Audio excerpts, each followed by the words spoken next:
ಓಂ ಶಾಂತಿ. ಇಂದಿನ ಪರಮಾತ್ಮನ ಮಹಾವಾಕ್ಯ ಮುರುಳಿ ದಿನಾಂಕ 16/11/2024. ಬಾಪ್ತಾದ ಮಧುಬನ. ಮಧುರ ಮಕ್ಕಳೇ, ಪರಮಾತ್ಮ ತಂದೆ ಬಂದಿರುವುದೇ ನಿಮಗೆ ಆತ್ಮಿಕ ಕಲೆಯನ್ನು ಕಲಿಸುವುದಕ್ಕೋಸ್ಕರ. ಈ ಆತ್ಮಿಕ ಕಲೆಯ ಮೂಲಕ ನೀವು ಸೂರ್ಯ ಚಂದ್ರರಿಗಿಂತ ದೂರದಲ್ಲಿರುವ ಶಾಂತಿಧಾಮಕ್ಕೆ ಹೋಗುತ್ತೀರಾ. ಇಂದಿನ ಪ್ರಶ್ನೆಯಾಗಿದೆ, ವಿಜ್ಞಾನದ ಪ್ರತಿಷ್ಠೆಗೂ ಮತ್ತು ಶಾಂತಿಯ ಪ್ರತಿಷ್ಠೆಗೂ ಯಾವ ಅಂತರ ಇದೆ? ಉತ್ತರ: ವಿಜ್ಞಾನದ ಪ್ರತಿಷ್ಠೆ ಉಳ್ಳಂತವರು ಚಂದ್ರಲೋಕ ಮತ್ತು ನಕ್ಷತ್ರ ಲೋಕಕ್ಕೆ ಹೋಗಲು ಎಷ್ಟೊಂದು ಹಣವನ್ನು ಖರ್ಚು ಮಾಡುತ್ತಾರೆ. ವಿಜ್ಞಾನದ ಪ್ರತಿಷ್ಠೆ ಉಳ್ಳಂತವರು ಶರೀರಕ್ಕೆ ಅಪಾಯ ಆಗಬಹುದು ಎಂದು ಗೊತ್ತಿದ್ದರೂ ಕೂಡ ಆಕಾಶ ಲೋಕಕ್ಕೆ ಹೋಗುತ್ತಾರೆ. ಆದರೆ ಅವರಿಗೆ ಭಯ ಇರುತ್ತದೆ, ರಾಕೆಟ್ ಎಲ್ಲಾದರೂ ಫೇಲ್ ಆಗಿಬಿಟ್ಟರೆ ಎಂದು. ರಾಕೆಟ್ ಫೇಲ್ ಆಗಿಬಿಟ್ಟರೆ ಅನ್ನುವ ಭಯ ಚಂದ್ರಲೋಕಕ್ಕೆ ಹೋಗುವಂತಹ ವ್ಯಕ್ತಿಗಳಿಗೆ ಇರುತ್ತದೆ. ಶಾಂತಿಯ ಪ್ರತಿಷ್ಠೆ ಉಳ್ಳಂತಹ ಮಕ್ಕಳಾದ ನೀವು ಒಂದು ಕವಡೆಯಷ್ಟು ಕೂಡ ಹಣವನ್ನು ಖರ್ಚು ಮಾಡದೆ ಸೂರ್ಯ ಚಂದ್ರರನ್ನು ದಾಟಿ ಮೂಲವತನಕ್ಕೆ ಹೋಗಿ ತಲುಪುತ್ತೀರಾ. ನಿಮಗೆ ಯಾವ ಮಾತಿನ ಭಯವೂ ಇಲ್ಲ, ಏಕೆಂದರೆ ನೀವು ಈ ಶರೀರವನ್ನು ಇಲ್ಲೇ ಬಿಟ್ಟು ಮೂಲವತನಕ್ಕೆ ಹೋಗುತ್ತೀರಾ. ಓಂ ಶಾಂತಿ. ಆತ್ಮಿಕ ತಂದೆ ಕುಳಿತು ಆತ್ಮಿಕ ಮಕ್ಕಳಿಗೆ ತಿಳಿಸುತ್ತಾರೆ, ವಿಜ್ಞಾನಿಗಳು ಚಂದ್ರಲೋಕಕ್ಕೆ ಹೋಗಲು ಪ್ರಯತ್ನವನ್ನು ಪಡುತ್ತಿದ್ದಾರೆ ಅನ್ನುವ ಸಮಾಚಾರವನ್ನು ಮಕ್ಕಳು ಕೇಳುತ್ತಿರುತ್ತೀರಾ. ಆದರೆ ಜಗತ್ತಿನ ಜನ ಕೇವಲ ಚಂದ್ರಲೋಕಕ್ಕೆ ಹೋಗಲು ಪ್ರಯತ್ನವನ್ನು ಪಡುತ್ತಾರೆ ಮತ್ತು ಚಂದ್ರಲೋಕಕ್ಕೆ ಹೋಗಲು ಎಷ್ಟೊಂದು ಹಣವನ್ನು ಖರ್ಚು ಮಾಡುತ್ತಾರೆ. ಆದರೆ ಮೇಲೆ ಹೋಗುವಾಗ ಅವರಿಗೆ ಬಹಳಷ್ಟು ಭಯ ಇರುತ್ತದೆ. ನೀವೀಗ ಸ್ವಯಂನ ಬಗ್ಗೆ ವಿಚಾರ ಮಾಡಿ. ನೀವೀಗ ಎಲ್ಲಿಗೆ ಹೋಗುತ್ತಿದ್ದೀರಾ? ಅವರು ಚಂದ್ರಲೋಕಕ್ಕೆ ಹೋಗುತ್ತಾರೆ, ಅವರು ಚಂದ್ರನ ಬಳಿ ಹೋಗುತ್ತಾರೆ. ನೀವು ಸೂರ್ಯ ಮತ್ತು ಚಂದ್ರರನ್ನೂ ದಾಟಿ ಸಂಪೂರ್ಣ ಮೇಲಿರುವಂತಹ ಮೂಲವತನಕ್ಕೆ ಹೋಗುತ್ತೀರಾ. ವಿಜ್ಞಾನಿಗಳಲ್ಲಿ ಯಾರು ಮೇಲೆ ಚಂದ್ರಲೋಕಕ್ಕೆ ಹೋಗುತ್ತಾರೋ ಅವರಿಗೆ ಬಹಳಷ್ಟು ಹಣ ಸಿಗುತ್ತದೆ. ಅವರು ಮೇಲೆ ಹೋಗಿ ಸುತ್ತಾಡಿ ಪುನಃ ವಾಪಸ್ ಬರುತ್ತಾರೆ. ಅವರಿಗೆ ಲಕ್ಷಾಂತರ ಉಡುಗೊರೆಗಳು ಕೂಡ ಸಿಗುತ್ತದೆ. ಏಕೆಂದರೆ ಶರೀರವನ್ನು ಅಪಾಯಕ್ಕೆ ತಳ್ಳಿ ಅವರು ಮೇಲೆ ಹೋಗಿರುತ್ತಾರೆ. ಶರೀರಕ್ಕೆ ಅಪಾಯ ಆಗುತ್ತದೆ ಎಂದು ಗೊತ್ತಿದ್ದರೂ ಕೂಡ ಅವರು ಚಂದ್ರಲೋಕಕ್ಕೆ ಹೋಗಿರುತ್ತಾರೆ. ಅದು ವಿಜ್ಞಾನದ ಪ್ರತಿಷ್ಠೆ ಆಗಿದೆ. ನಿಮ್ಮ ಬಳಿ ಶಾಂತಿಯ ಪ್ರತಿಷ್ಠೆ ಇದೆ, ನಿಮಗೆ ಗೊತ್ತಿದೆ. ಆತ್ಮರಾದ ನಾವು ನಮ್ಮ ಶಾಂತಿಧಾಮಕ್ಕೆ ಅಂದರೆ ಬ್ರಹ್ಮಾಂಡಕ್ಕೆ ಹೋಗುತ್ತೇವೆ. ಆತ್ಮವೇ ಎಲ್ಲಾ ಕಾರ್ಯವನ್ನು ಮಾಡುತ್ತದೆ.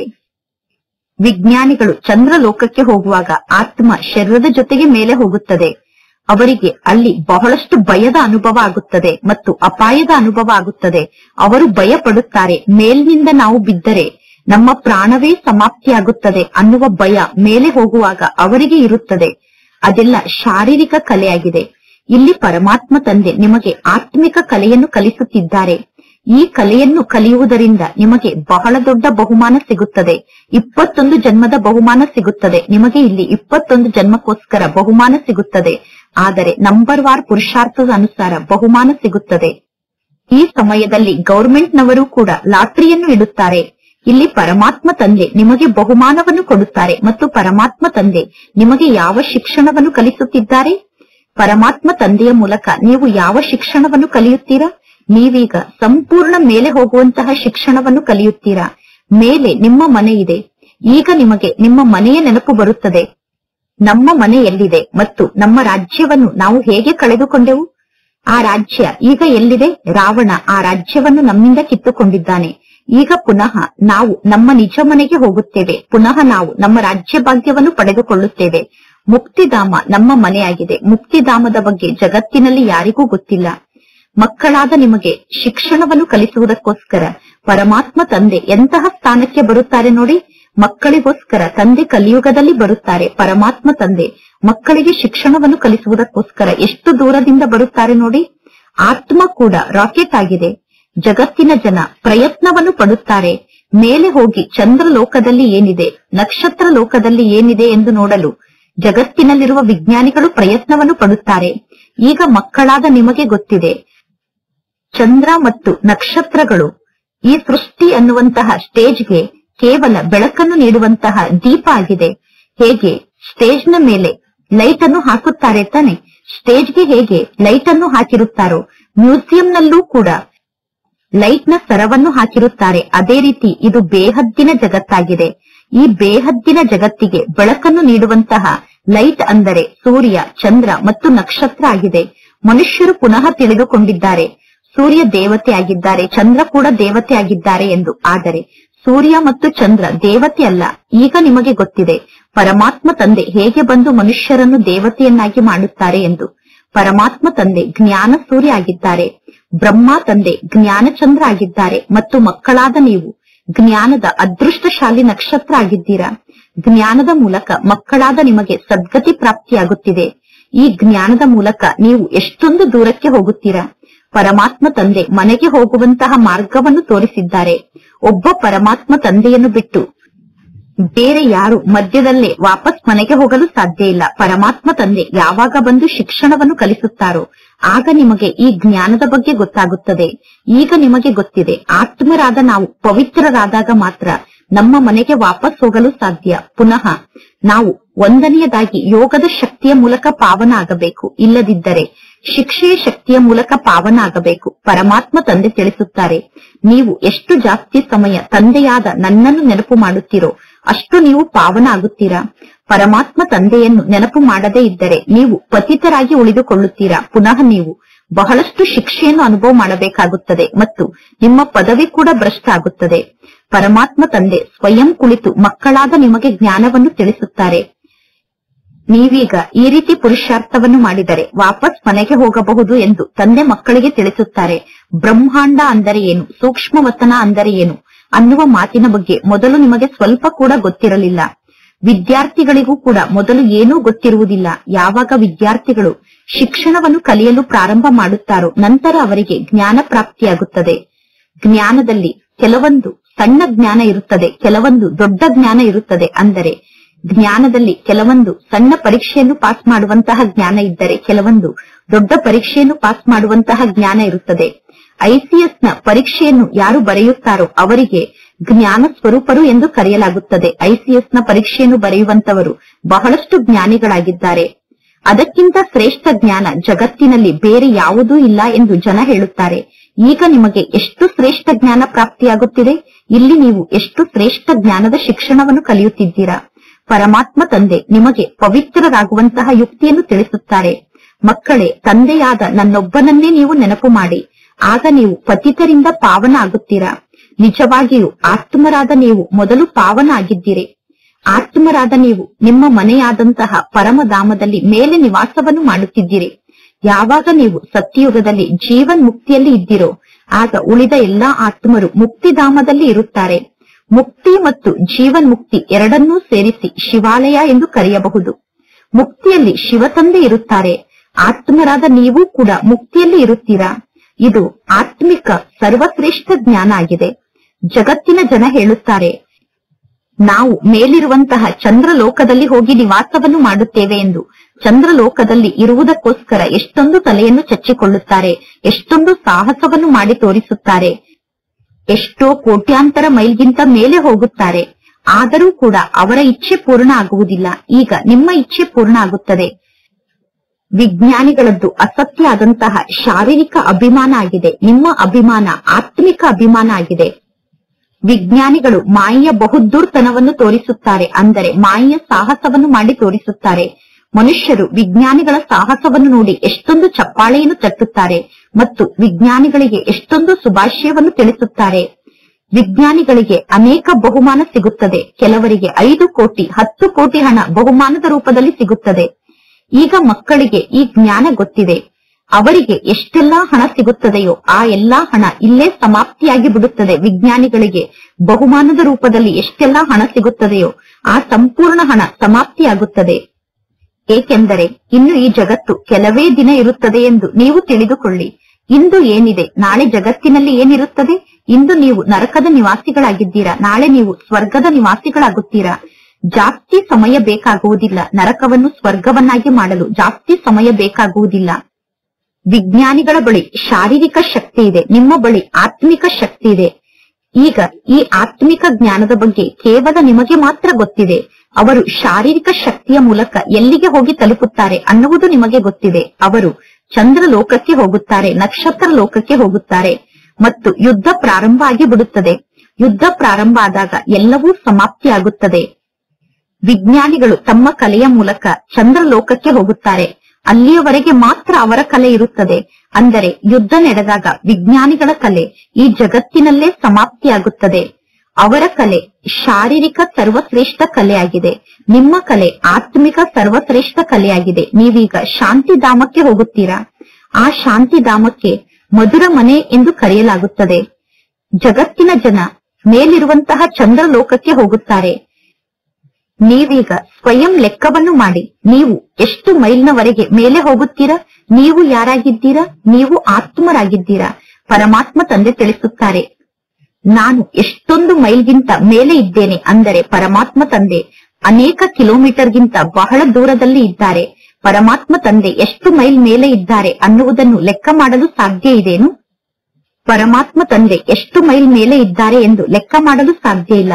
ವಿಜ್ಞಾನಿಗಳು ಎಷ್ಟು ಮೇಲಕ್ಕೆ ಹೋಗುತ್ತಾರೆ ಎಂದು ಅವರ ಬಳಿ ಲೆಕ್ಕ ಇರುತ್ತದೆ. ಅವರು ಹೇಳುತ್ತಾರೆ, ಈಗ ಇಂಥವರು ಇಷ್ಟು ಮೈಲ್ ಮೇಲೆ ಹೋಗಿದ್ದಾರೆ, ಪುನಃ ವಾಪಸ್ ಬರುತ್ತಾರೆ ಎಂದು. ಅವರು ಮೇಲೆ ಹೋಗುವಾಗ ಎಷ್ಟೊಂದು ಎಚ್ಚರಿಕೆಯಿಂದ ಹೋಗುತ್ತಾರೆ ಮತ್ತು ಕೆಳಗೆ ಬರುವಾಗಲೂ ಕೂಡ ಅಷ್ಟೇ ಎಚ್ಚರಿಕೆಯಿಂದ ಕೆಳಗಡೆ ಬರುತ್ತಾರೆ. ಏಕೆಂದರೆ ಅಲ್ಲಿ ಬಹಳಷ್ಟು ಶಬ್ದ ಇರುತ್ತದೆ. ನೀವು ಮೇಲೆ ಹೋಗುವಾಗ ಅಲ್ಲಿ ಏನು ಶಬ್ದ ಇರುತ್ತದೆ? ಮೇಲೆ ಯಾವ ಶಬ್ದವೂ ಇರುವುದಿಲ್ಲ. ನೀವೀಗ ಎಲ್ಲಿಗೆ ಹೋಗುತ್ತೀರಾ, ಪುನಃ ಹೇಗೆ ಬರುತ್ತೀರಾ ಅನ್ನುವುದು ಯಾರಿಗೂ ಗೊತ್ತಿಲ್ಲ. ನಿಮಗೆ ಯಾವ ಬಹುಮಾನ ಸಿಗುತ್ತದೆ ಅನ್ನುವುದು ನಿಮಗೆ ಮಾತ್ರ ಗೊತ್ತು. ಇದು ಅದ್ಭುತವಾದ ಮಾತಾಗಿದೆ. ಇದು ಪರಮಾತ್ಮ ತಂದೆಯ ಚಮತ್ಕಾರ ಆಗಿದೆ. ಪರಮಾತ್ಮ ತಂದೆಯ ಚಮತ್ಕಾರದ ಬಗ್ಗೆ ಯಾರಿಗೂ ಗೊತ್ತಿಲ್ಲ.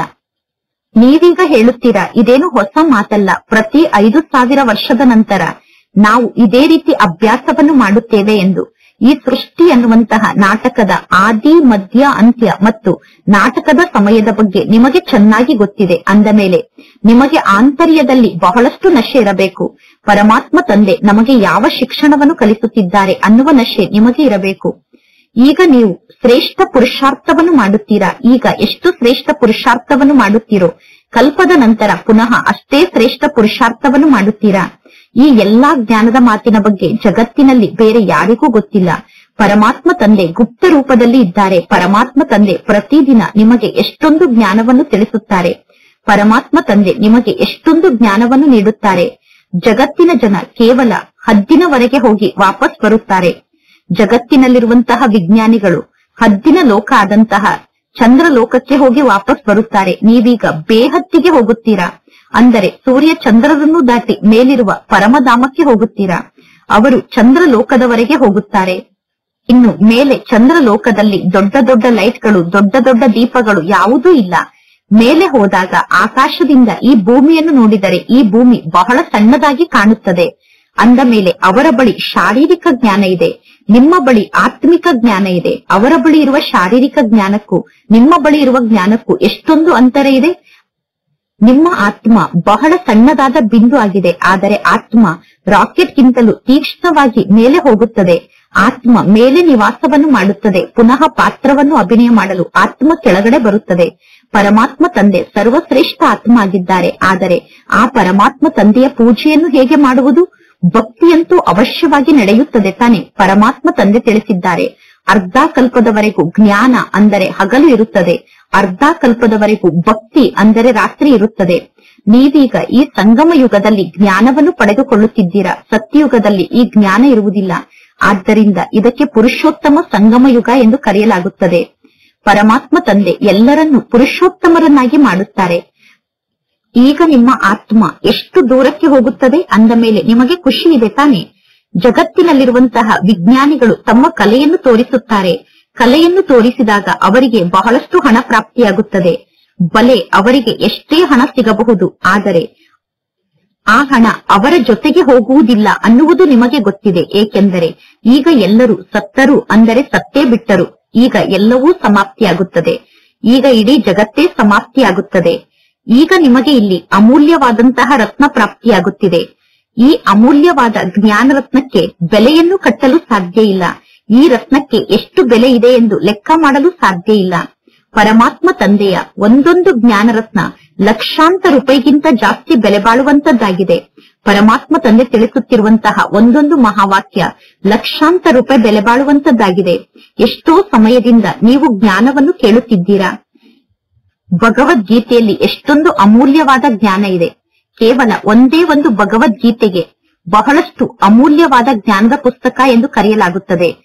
ಸರ್ವಶಾಸ್ತ್ರಗಳಿಗೂ ಶಿರೋಮಣಿ ಶ್ರೀಮದ್ ಭಗವದ್ಗೀತೆಯಾಗಿದೆ. ಜಗತ್ತಿನ ಜನ ಬಲೆ ಭಗವದ್ಗೀತೆಯನ್ನು ಓದುತ್ತಾರೆ, ಆದರೆ ಗೀತೆಯ ಅರ್ಥ ಅವರಿಗೆ ಗೊತ್ತಿಲ್ಲ. ಗೀತೆಯನ್ನು ಓದುವುದರಿಂದ ಏನಾಗುತ್ತದೆ? ಈಗ ಪರಮಾತ್ಮ ತಂದೆ ತಿಳಿಸುತ್ತಾರೆ, ತಂದೆಯಾದ ನನ್ನನ್ನು ನೀವು ನೆನಪು ಮಾಡಿ, ಆಗ ನೀವು ಪಾವನ ಆಗುತ್ತೀರಾ ಎಂದು. ಬಲೆ ಜಗತ್ತಿನ ಜನ ಭಗವದ್ಗೀತೆಯನ್ನು ಓದುತ್ತಾರೆ. ಗೀತೆಯನ್ನು ಓದುವಂತಹ ಒಬ್ಬ ವ್ಯಕ್ತಿಯ ಯೋಗ ಕೂಡ ಪರಮಾತ್ಮ ತಂದೆಯ ಜೊತೆಗೆ ಜೋಡಣೆ ಆಗಿಲ್ಲ. ಪರಮಾತ್ಮ ತಂದೆಗೆ ಜನ ಸರ್ವವ್ಯಾಪಿ ಎಂದು ಕರೆಯುತ್ತಾರೆ. ಪರಮಾತ್ಮ ತಂದೆಗೆ ಸರ್ವವ್ಯಾಪಿ ಎಂದು ಕರೆದರೆ ಅವರು ಪಾವನ ಆಗಲು ಸಾಧ್ಯ ಇಲ್ಲ. ಈಗ ಈ ಲಕ್ಷ್ಮೀ ನಾರಾಯಣರ ಚಿತ್ರ ನಿಮ್ಮ ಸಮ್ಮುಖದಲ್ಲಿ ಇದೆ.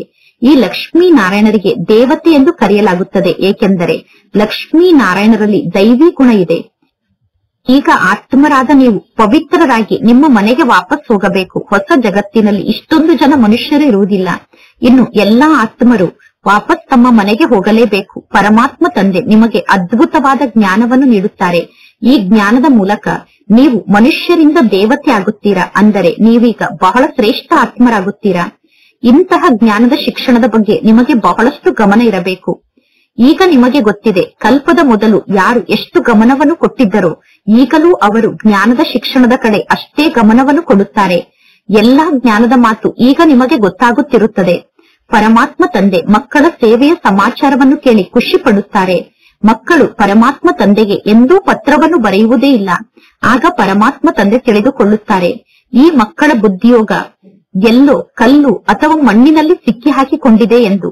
ಮಕ್ಕಳು ದೇಹಾಭಿಮಾನಕ್ಕೆ ವಶ ಆಗಿದ್ದಾರೆ, ಆದ್ದರಿಂದ ತಂದೆಯನ್ನು ಮರೆತು ಬಿಟ್ಟಿದ್ದಾರೆ ಎಂದು ತಂದೆ ತಿಳಿದುಕೊಳ್ಳುತ್ತಾರೆ. ಇಲ್ಲದಿದ್ದರೆ ಮಕ್ಕಳು ವಿಚಾರವನ್ನು ಮಾಡಬೇಕು. ಯಾವಾಗ ಲವ್ ಮ್ಯಾರೇಜ್ ನಡೆಯುತ್ತದೆಯೋ, ಲವ್ ಮ್ಯಾರೇಜ್ ಆದ ನಂತರ ಪತಿ ಪತ್ನಿಗೆ ಪರಸ್ಪರರ ಬಗ್ಗೆ ಎಷ್ಟೊಂದು ಪ್ರೀತಿ ಇರುತ್ತದೆ.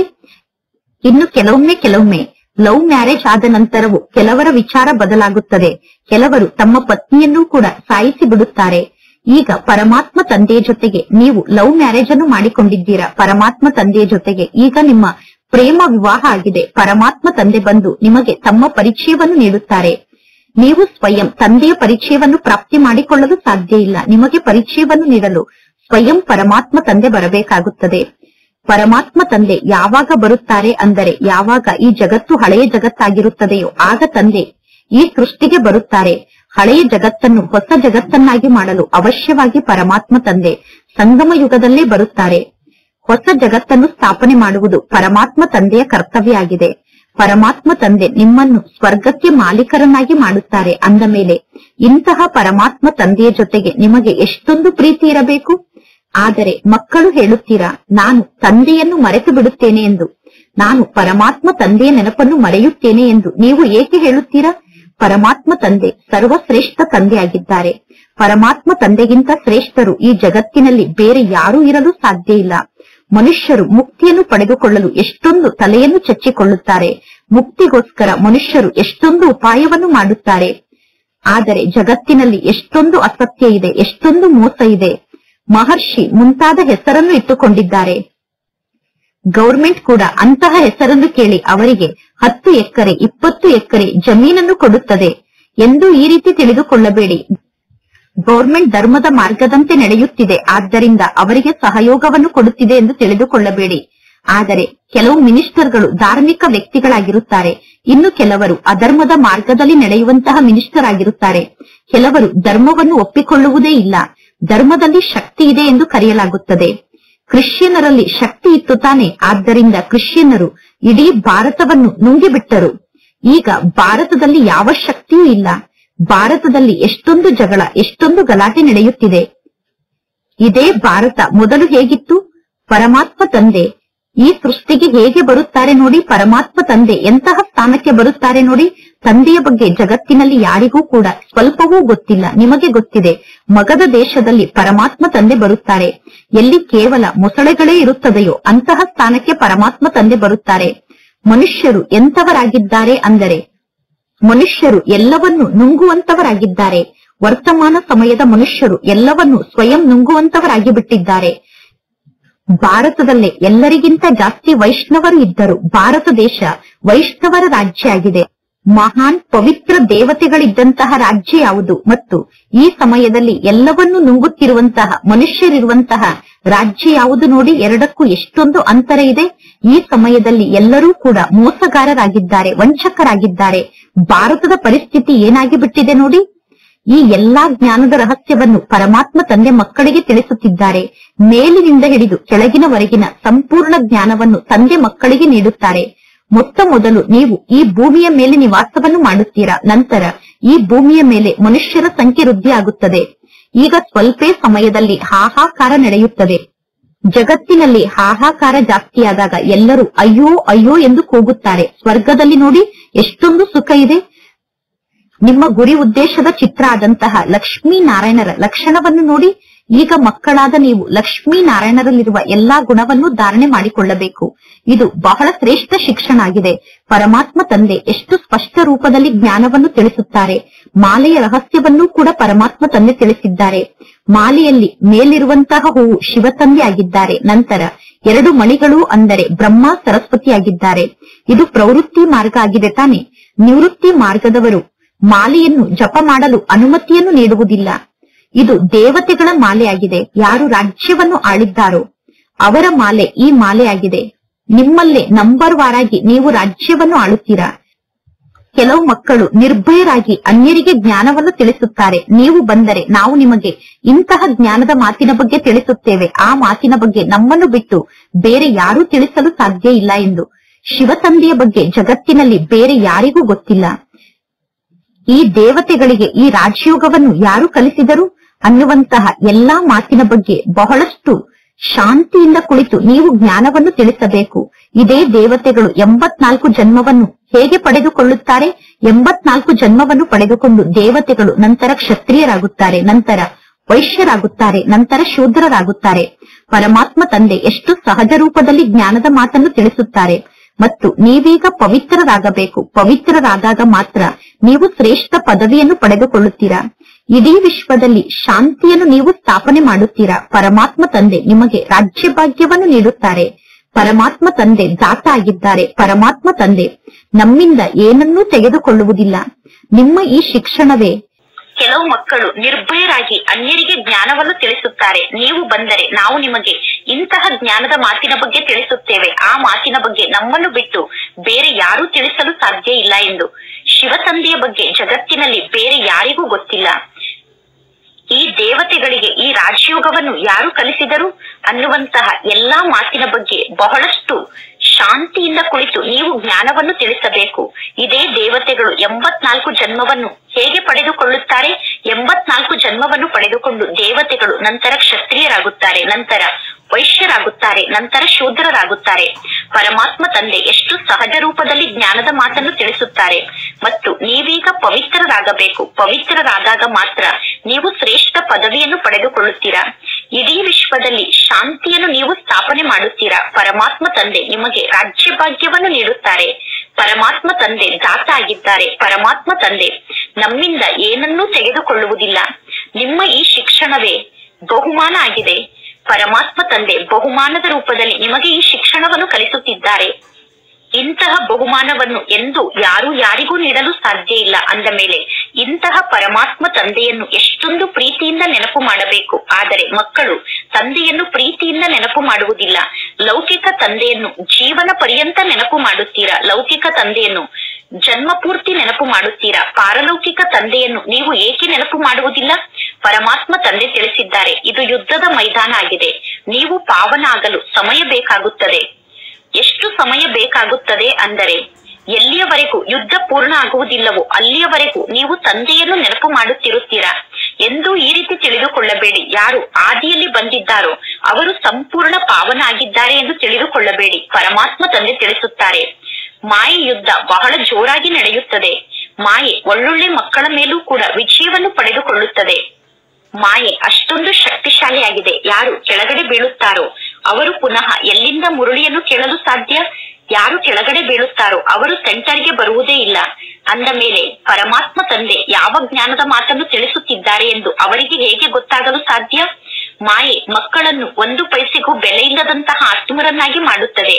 ಯಾವಾಗ ನೀವು ಮುರುಳಿಯನ್ನು ಓದುತ್ತೀರೋ ಆಗ ನೀವು ಜಾಗೃತರಾಗುತ್ತೀರಾ. ಕೆಲವು ಮಕ್ಕಳು ಕೊಳಕು ಕಾರ್ಯವನ್ನು ಮಾಡಲು ಪ್ರಾರಂಭ ಮಾಡಿಬಿಡುತ್ತಾರೆ, ಅಂದರೆ ವಿಕಾರಕ್ಕೆ ವಶ ಆಗುತ್ತಾರೆ.